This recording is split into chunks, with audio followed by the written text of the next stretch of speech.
So ಈಗಾಗಲೇ POCSO ಕೇಸ್ನಲ್ಲಿ ಮುರುಘಾಶ್ರೀಗಳಿಗೆ big relief ಸಿಕ್ಕಿದೆ. ಇವತ್ತು ಚಿತ್ರದುರ್ಗದ ಜಿಲ್ಲಾ ಸತ್ರ ನ್ಯಾಯಾಲಯದಲ್ಲಿ ಒಂದು ಮಹತ್ವದ ಆದೇಶ ಹೊರಬಿತ್ತು.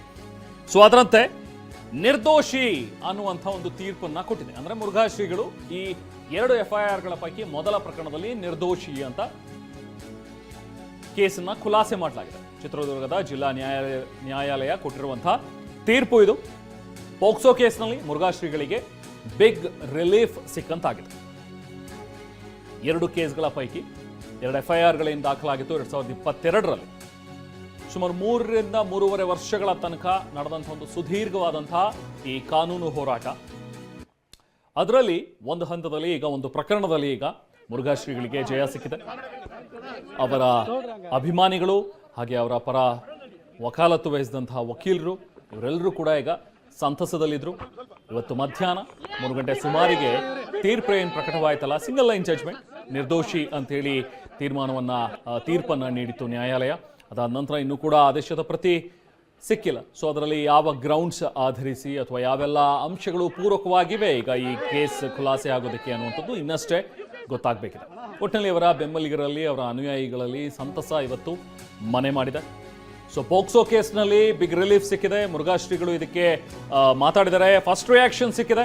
ತೀರ್ಪಿನ ಬಳಿಕ ಮುರುಘಾಶ್ರೀಗಳು ಮಾತಾಡಿರೋದು, ನ್ಯಾಯಾಲಯದ ತೀರ್ಪಿನ ಬಗ್ಗೆ ನಾನೇನೂ ಮಾತಾಡಕ್ಕೆ ಹೋಗಲ್ಲ, ಸೂಕ್ತ ಸಮಯದಲ್ಲಿ ನಾನೆಲ್ಲ ಮಾತಾಡ್ತೀನಿ, ನಿಮ್ಮನ್ನ ಕರೆದು ನಾನೇ ಮಾತಾಡಿಸ್ತೀನಿ ಅಂತೇಳಿ ಮುರುಘಾಶ್ರೀಗಳು ಹೇಳಿದ್ದಾರೆ. ದಾವಣಗೆರೆ ಶಿವಯೋಗಿ ಮಂದಿರದಲ್ಲಿ ಶ್ರೀಗಳು ಕೊಟ್ಟಿರುವಂತಹ ಹೇಳಿಕೆ.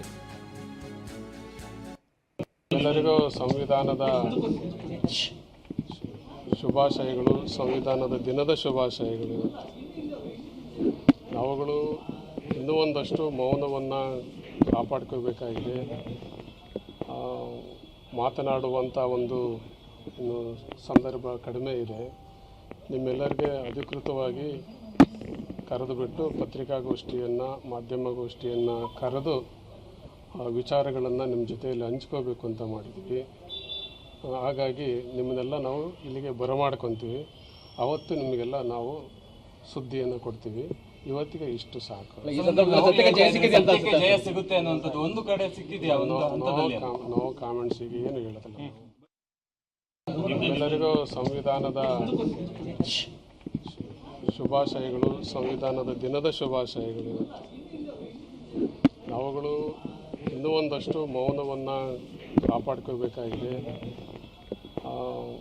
ಮಾತನಾಡುವಂಥ ಒಂದು ಸಂದರ್ಭ ಕಡಿಮೆ ಇದೆ.